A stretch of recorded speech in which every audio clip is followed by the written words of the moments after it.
welcome to the course of Principles of Vibration Control.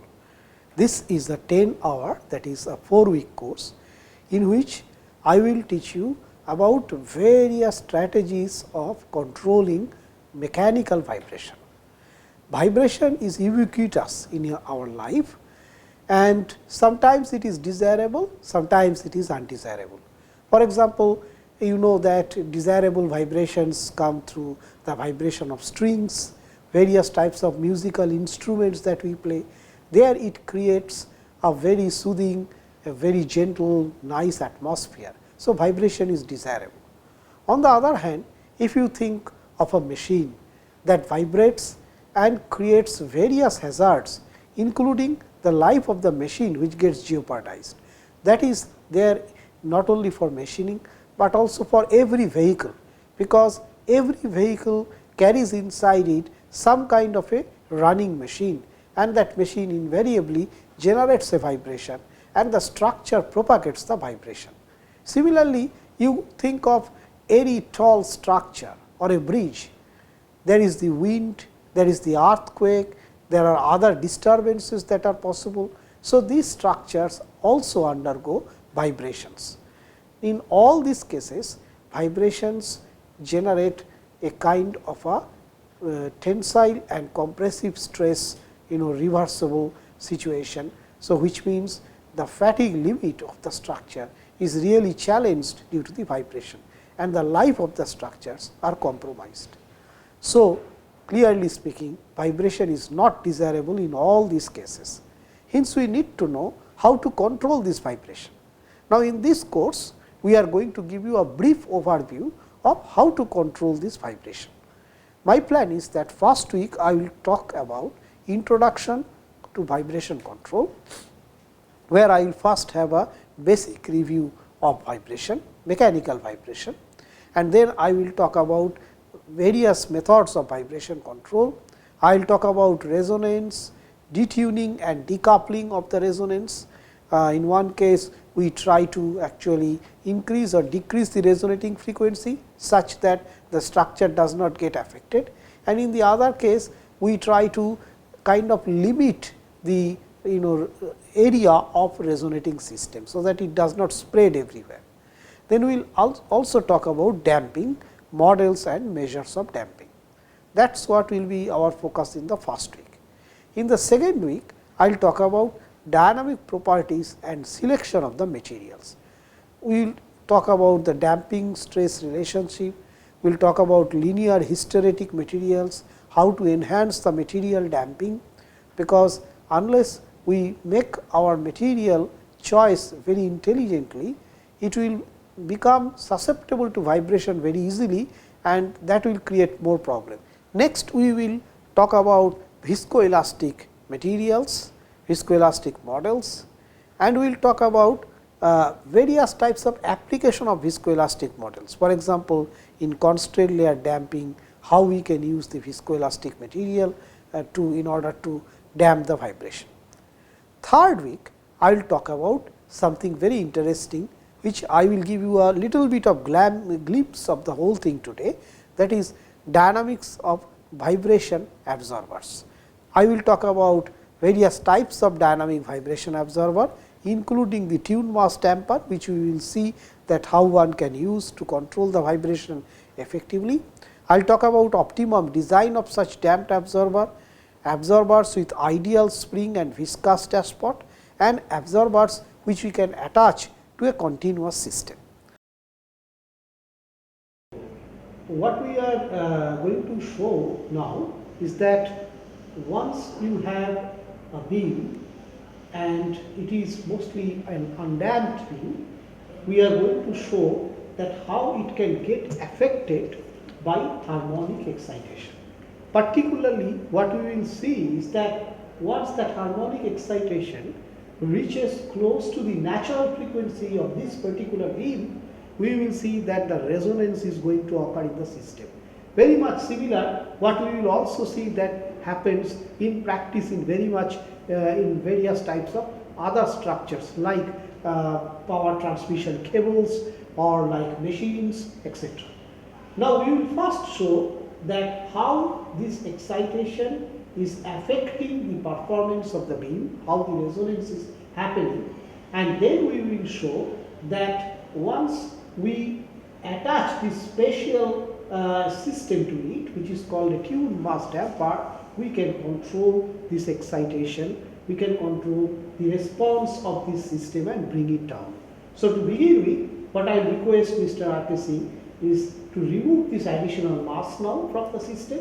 Please remove it, and we will see that what is the natural excitation of this beam without any additional mass, which we call tuned mass damper, without the addition of that. We are going to see this system. No, we have removed these masses. Now we will start the system and you can see what is happening.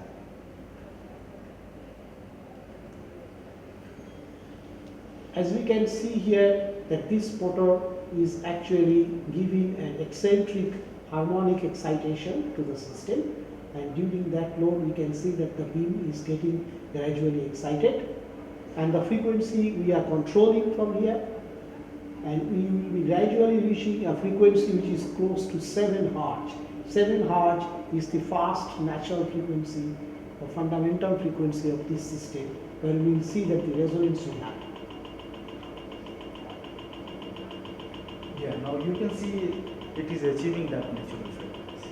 What is the frequency right now? 6.98. So we are right now 6.98, we are approaching 7 Hz, and as you can see that the fast mode of the beam vibration is becoming very much apparent, and you can easily imagine that if this kind of an excitation happens to any structure, any bridge, any machine, then naturally the machine would not be able to resist this vibration. So our motto will be how to resist this vibration amplitude.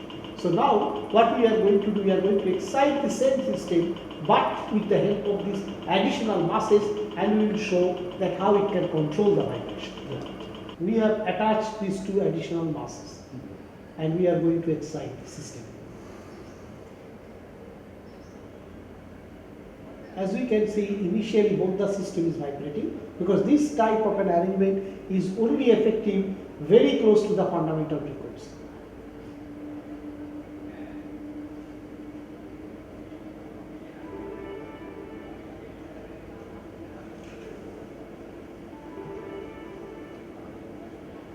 Yeah, we are having 6.98. So we are at 6.98 Hz, and as you can see that there is no vibration apparent in this beam. Why? Because the entire energy from the primary beam has been transferred to the secondary, and the secondary beam with these masses, that is vibrating when the primary one is set.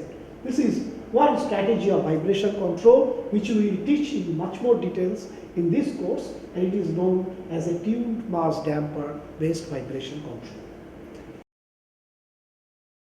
What I am going to show you today is a fantastic application of vibration control which has been originally designed in 1920 by Stockbridge, and it is named after him as the Stockbridge damper. Now this fantastic damper, if you can see that this is a busy highway and there is a high voltage power line which has just crossed it, and on this high voltage power line you can see that with each of these high voltage line there are a pair of this Stockbridge damper which is attached to it. The way this Stockbridge damper helps to control the vibration is whenever there is a vortex induced vibration that comes into these wires, which happens in a pretty big frequency range from about 5 Hz to 150 Hz, then this vortex induced vibration creates a huge change of amplitude in the wires, and it can actually destroy the wire, it can create a huge power problem.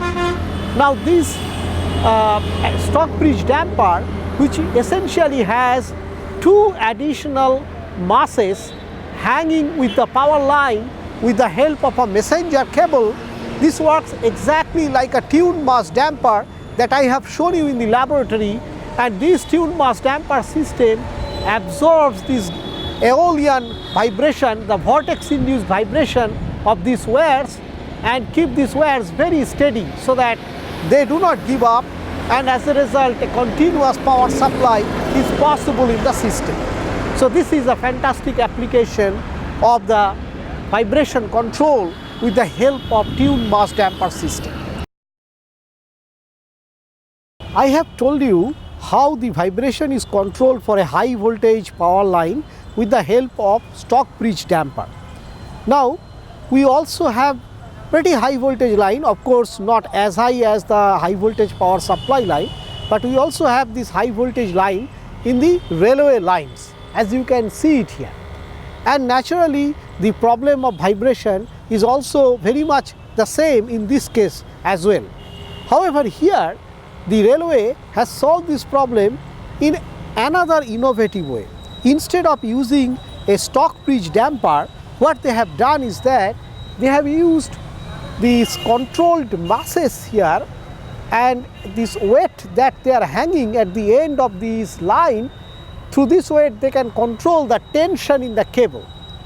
Now if you can increase the tension or decrease the tension, you can actually control, or you can increase or decrease the natural frequency of vibration of the wires. A very similar technology is what we use in our musical instruments as well. So here the same Aeolian vibration which would have been generated in this up to a level of 150 hertz, as I already told you.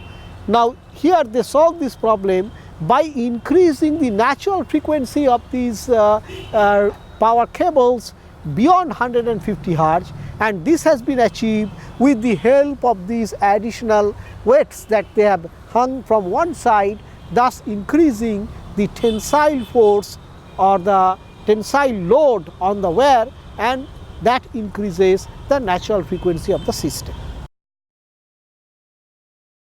In this particular experimental setup, we are going to show two things.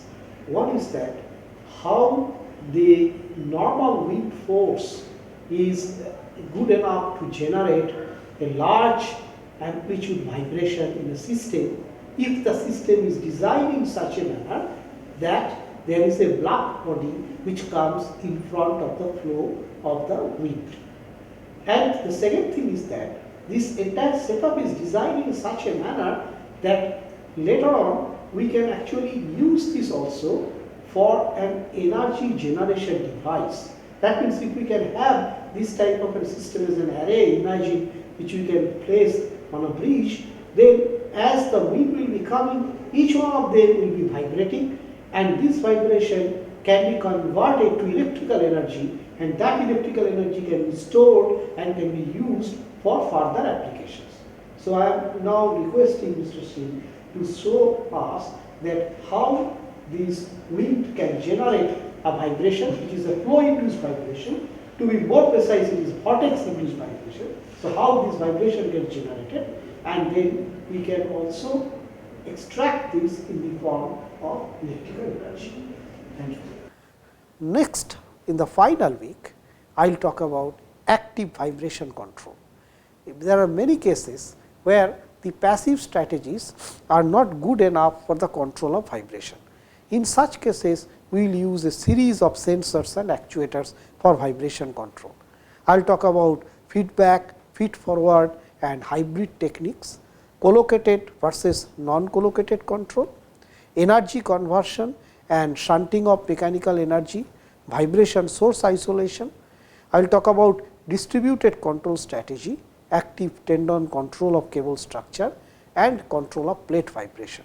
So, in all these cases we will see how we can use additional systems of sensors and actuators to perfectly control the vibration. That is what will be our journey of these 4 weeks.